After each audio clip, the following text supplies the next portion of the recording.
नमस्कार दोस्तों, आपका स्वागत है अपनी YouTube चैनल PFP में। आज हम टाटा स्टील के बारे में चर्चा करने वाले हैं। स्टॉक में तेजी की तैयारी होती हुई नजर आती है। आज भी स्टॉक हमें 3% ऊपर जाता हुआ नजर आया। तो ऐसी सिचुएशन में एज ए रिटेलर हमारा क्या प्लान होना चाहिए, इसके बारे में आज हम चर्चा करने वाले हैं। सबसे पहले फाइनेंशियल ट्रेंड के बारे में बात करें। ओवरऑल फाइनेंशियल ट्रेंड हेल्थी है। 2022 में ऑल टाइम हाई रेवेन्यू और प्रॉफिट रिपोर्ट किया है। जैसा कि हम सभी को पता है, मेटल सेक्टर का जो बिजनेस है वो साइक्लिकल नेचर का होता है। यहां पर आप देख सकते हैं रेवेन्यू में कोई बहुत बड़ा जंप नहीं हुआ है, डबल भी नहीं हुआ है, लेकिन आप प्रॉफिट देख सकते हैं, प्रॉफिट आपको 4 गुना होता हुआ नजर आता है। तो फिलहाल जो मेटल सेक्टर का साइकिल चल रहा है वो बुल साइकिल चल रहा है, अच्छा समय चल रहा है। रिटर्न रेशियोज के बारे में बात करें, आरओई 35%, आरओसी 28%, आरओए 14% और अच्छा खासा इंप्रूवमेंट यहां पर पिछले साल के मुकाबले नजर आता है। लेवरेज रेशियो के बारे में बात करें, डेट टू इक्विटी 0.6 है, ये पहले 1 के भी ऊपर था। ये सिचुएशन मेरे हिसाब से बहुत अच्छी है।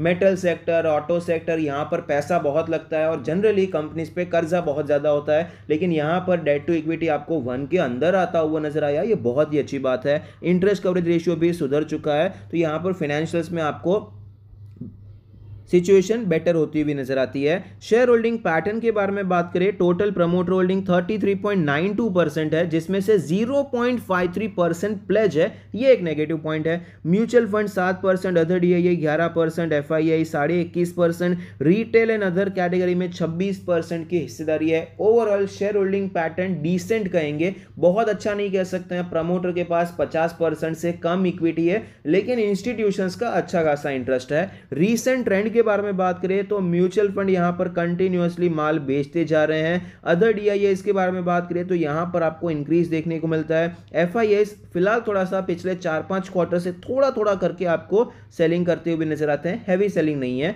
रिटेलर्स आपको यहां पर माल खरीदते हुए नजर आते हैं। तो रीसेंट ट्रेंड में नेगेटिव पॉइंट थोड़े से ज्यादा नजर आते हैं। वैल्यूएशन के बारे में बात करें तो पीई रेशियो 3 है, जबकि सेक्टर का 13 है। प्राइस टू बुक रेशियो 1 है, जबकि सेक्टर का 2.5 के करीब चल रहा है। तो क्लियरली वैल्यूएशन के बेसिस पे तो टाटा स्टील बहुत ही ज़्यादा सस्ता है। लेकिन एक चीज़ मैंने आपको बताई थी पहले भी टाटा स्टील के वीडियो में कि जनरली मैंने ये कहीं पढ़ा था या सुना था कि जनरली यहाँ पर कमोडिटी साइकिल कैसा रहता है, आपको साइक्लिकल नेचर का रहता है। तो जब भी कंपनी का टाइम अच्छा चल रहा है, वैल्यूएशन सस्ते रहेंगे क्योंकि कंपनी के फाइनेंशियल्स अच्छा परफॉर्म कर रहे हैं। और जब भी यहां पर आपको गिरावट देखने को मिलती है स्टॉक में या फिर बिजनेस अच्छा परफॉर्म नहीं करता है, फाइनेंशियल्स अच्छे नहीं होते हैं और वैल्यूएशन महंगा रहता है क्योंकि प्रॉफिट कम दिख रहा है और पी रेशियो इस हिसाब से बढ़ जाएगा। आई होप आप समझ रहे हैं। यहां पर प्राइस गिर रहा है, लेकिन इतना नहीं गिर रहा है कि वैल्यूएशन 3 का पी रेशियो हो जाएगा। तो एक्चुअली यहाँ पर टाइम कौन सा अच्छा रहता है खरीदारी करने का, जब डाउन साइकिल चल रहा होता है बॉटम के आसपास, जब वैल्यूएशन बहुत ज़्यादा दिख रहा होता है पी रेशियो में, लेकिन एक्चुअली वो अच्छा टाइम रहता है। तो फिलहाल यहाँ पर ऑलरेडी अच्छा टाइम चल रहा है, शुरू नहीं हुआ है, अच्छा खासा चल रहा है। तो ये सिचुएशन समझना बहुत ज़रूरी है एज अ इन्वेस्टर ट्रेडर कि भाई हम यहाँ पर अगर टाटा स्टील में खरीदारी करते हैं तो अभी ऐसा टाइम नहीं है कि जस्ट अभी अभी शुरू हुआ है, ऑलरेडी अच्छा टाइम चल रहा है, एक आध साल अच्छा खासा निकल भी चुका है मेटल सेक्टर का। ये जानना बहुत ज़रूरी है कि कौन से साइकिल में अब कौन से टाइम पे खरीदारी कर रहे हैं।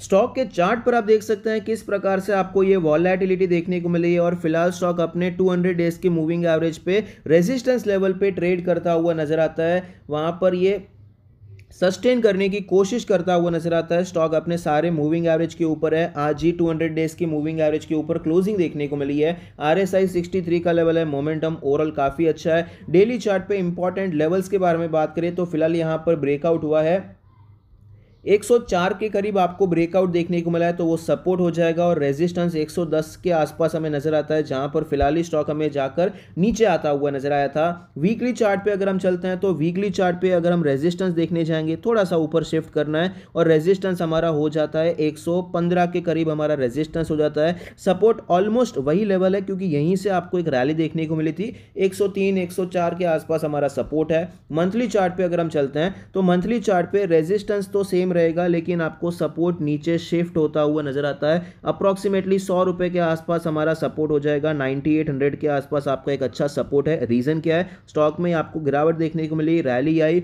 स्टॉक स्लोली नीचे आया, रैली देखिए कितनी फास्ट आई, फिर स्लोली नीचे आया और यहीं से ऊपर जा रहा है। तो ये लेवल इंपॉर्टेंट है। अगर ये फिर से यहां पर नीचे चला जाता है मतलब स्टॉक गया, स्टॉक फिर से वीक हो चुका है।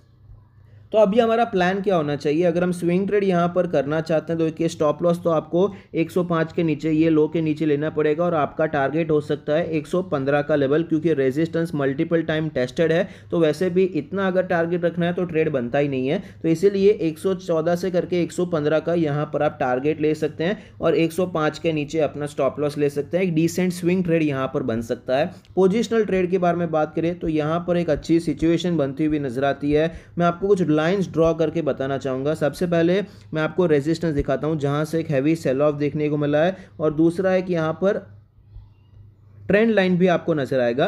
तो इस ट्रेंड लाइन के हिसाब से, इस हॉरिजॉन्टल रेजिस्टेंस के हिसाब से, ये हॉरिजॉन्टल रेजिस्टेंस मैंने किस हिसाब से निकाला कि भाई स्टॉक में जो बड़ा सेल ऑफ हुआ है फिलहाल यहाँ पर आपको देखने को मिला, और ये लेवल अभी तक टेस्ट नहीं हुआ है। पहले भी देखिए सेल ऑफ यहाँ से हुआ था, ये लेवल से आपको सेल ऑफ देखने को मिला, यहाँ से सेल ऑफ हुआ, लेकिन ये लेवल टेस्ट हो चुके हैं, यहाँ से फिर से आपको सेल ऑफ देखने को मिला था। फिर यहाँ पर जो बड़ा सेल ऑफ हुआ है ये अभी तक टेस्ट नहीं हुआ है, तो ये level as a resistance trade करेगा। यहाँ से इसके ऊपर के टारगेट के लिए अभी से हम प्लान नहीं कर सकते हैं, अभी के लिए हमें इतना प्लान नहीं करना चाहिए। यहां से क्या होगा, इस प्रकार से आएगा, इस प्रकार से ऊपर जाएगा, अभी हमें नहीं पता है। तो अभी के लिए पोजिशनल ट्रेड का टारगेट हमारा 125 का लेवल रहेगा, जो कि ये ट्रेंड लाइन के हिसाब से भी सही बैठ रहा है। 120 से करके 125 का हमारा टारगेट बैठ रहा है। प्लान क्या रहेगा, करंट मार्केट प्राइस पे हम खरीदारी कर सकते हैं। स्टॉप लॉस 100 रुपीज़ का लेना है। 100 रुपीज़ क्यों, भले ये लो थोड़ा और नीचे, लेकिन देखिए अगर स्टॉक 100 पे आ जाता है, अगले हफ्ते में इतनी कोई रेड कैंडल बना देता है, तो मतलब स्टॉक में अभी कुछ बचा नहीं है, स्टॉक वापस नीचे जा सकता है। सेलर्स यहाँ पर एक्टिव हो चुके हैं। स्टॉक को एक्चुअली अगर बुलिश रहना है तो 105 के नीचे आना ही नहीं चाहिए, लेकिन बाय चांस थोड़ा आ भी जाता है, इसीलिए हमने स्पेस रखा है, यहाँ से वापस ऊपर भी जा सकता है। तो 100 रुपये का लेवल इनफ हो जाएगा हमारे लिए एसएल की तरह। तो रिस्क रिवॉर्ड रेशियो हमारा 1:2 का बैठ रहा है। यहां पर क्या फुल क्वांटिटी में काम करना है, मैं आपको सजेस्ट नहीं करूंगा।